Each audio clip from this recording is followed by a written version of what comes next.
The hell are you supposed to be?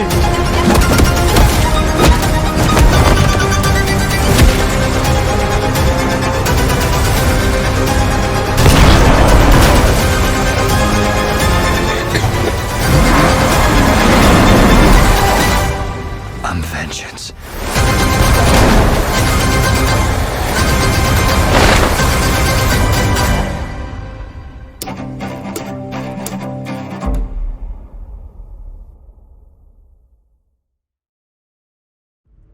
As we reach the release of The Batman, due for release next week, I come to the end of my videos on the previous iterations of the character, with one on Zack Snyder's Batman. Ben Affleck's older version of Bruce Wayne was notably different from previous live-action iterations of the character when he debuted in Batman v Superman: Dawn of Justice. This new take became divisive, with some praising the actor's stoic performance and his display in intense fight choreography, while others critiqued Snyder for changing major elements of the character, and most notably, his attitude towards killing. But his portrayal was also one that had comic-accurate characteristics, whether that be in design or based on his character's progression, as one that ended up being developed into the character we all know and love. It is, of course, a mixture of perspective and also knowledge when it comes to this character, but as you might have seen in some of my older videos on Snyder's films,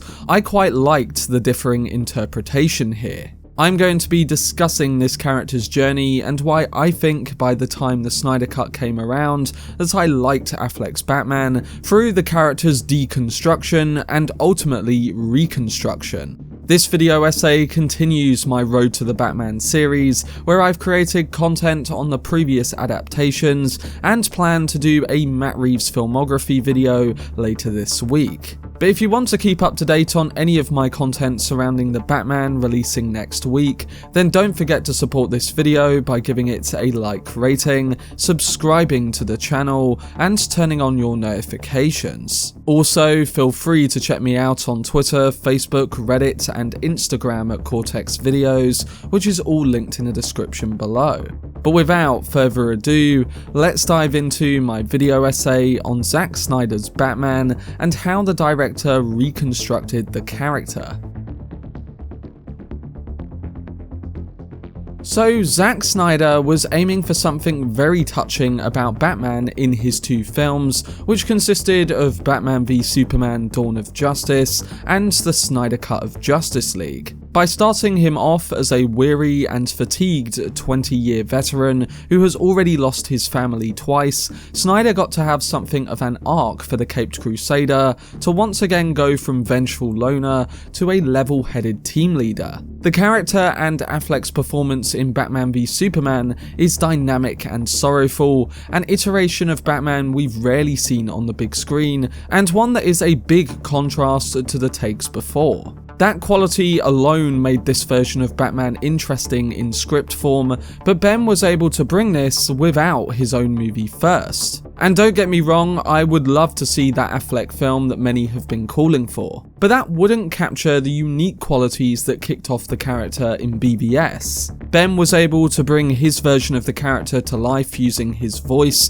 posture, and eyes, communicating a deep-rooted pain, trauma, and exhaustion. One that was wary of the years spent trying to do good for Gotham City, only to face continued trouble and continued descent into the chaos that surrounds him. Other films and versions had used this as a talking point, a visual cue or theme, but this take went fully into that, all while fitting within Snyder's vision of deconstructing these prominent heroes. In the film, Affleck's iteration is older, more grizzled, and haunted by the things he's seen, portraying a Bruce that is kind of fed up with trying to play nice, mainly culminating after the arrival of Superman and the destruction of Metropolis. Now, I will say that there are some pretty essential aspects to this iconic character that when you start to mess with them, you begin to lose what makes the character that person in the first place. But then, I personally thought this film did a great job of communicating that mindset of this older Bruce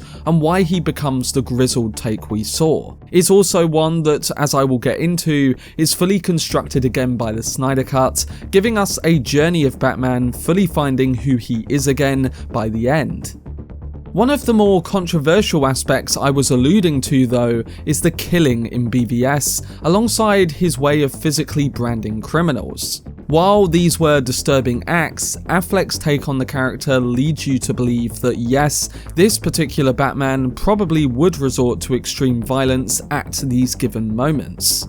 He's a tired one, tired of fighting, tired of constantly falling back. The exhaustion further finds its way into Affleck's performance as Bruce, in which he's barely even trying to put on the playboy billionaire that we've seen plenty of before. That's not to say he's justified or that his actions are right, they're not, and that's part of the realistic edge that Snyder brings to these characters and this world. And it certainly makes sense within the story that Snyder had started in Man of Steel, one that involved Superman having to kill Zod in the threat that he wouldn't stop causing bloodshed after the death of his people. But what this also did was act as a great starting point for the character of Bruce Wayne in this particular story. We meet him at one of the lowest points in his life and career, and he has absolutely no patience for the troubles put on the city and the issue of Superman, especially in the wake of the tremendous loss suffered as a result of Superman's fight. The character has room to grow and be redefined, and while that growth does indeed move into a climactic moment in which the two characters bond over the shared name of their mothers, it's growth nonetheless, and an emotional one. The idea was to continue to explore this character through at least 3 additional films, 2 Justice League movies, and a standalone Batman movie. But the troubled shoot of Justice League, coupled with his own personal struggles, led Ben Affleck to walk away from the role. But before we saw the end of the actor, we did get the Snyder Cut of Justice League, one that was able to give a somewhat reconstruction of the Batman we know, and one that stressed on something that the Whedon cut of the film didn't focus on. And this is that Batman is a family man. In nearly every single one of Bruce Wayne's big screen iterations, the Dark Knight is presented as a lone wolf fighting a one-man crusade against crime. It's the popular way of looking at him, but there are other ways you can focus on giving us a quintessential Batman. Zack Snyder's Justice League showed us that Batman has accepted the healing power of teamwork, assembling a crew to fight against Darkseid. It feels like a breath of fresh air, despite the fact that this is actually really common for the comic book iteration of the character. Whether it be Dick Grayson, Jason Todd, Barbara Gordon, Tim Drake, or many more, he's always been a man of family and alliance. And this is something that the Snyder Cut does so well when reconstructing his character and giving him a whole new family. With a Bruce Wayne who is more open to others, it gives us a glimpse into a Batman that doesn't exist to casual moviegoers, but is in fact the true Batman who lives on the page. Batman was somebody who lost a family and spent the rest of his life building a new one. Even if the Snyder Cut doesn't have Nightwing or the characters mentioned before, it has a Batman you can envision leading them. Bruce embraces his fellow team members with an openness you can imagine applied to the rest. It has a family-focused Bruce, and not just one who mourns the death of his parents. He's reconstructed into a Batman trying to keep and save his newly formed family, following Batman v Superman, which connects the grief and loss of his past families. This shows how that can affect a man, alongside the Snyder Cut giving us the reformation of him as his journey continues.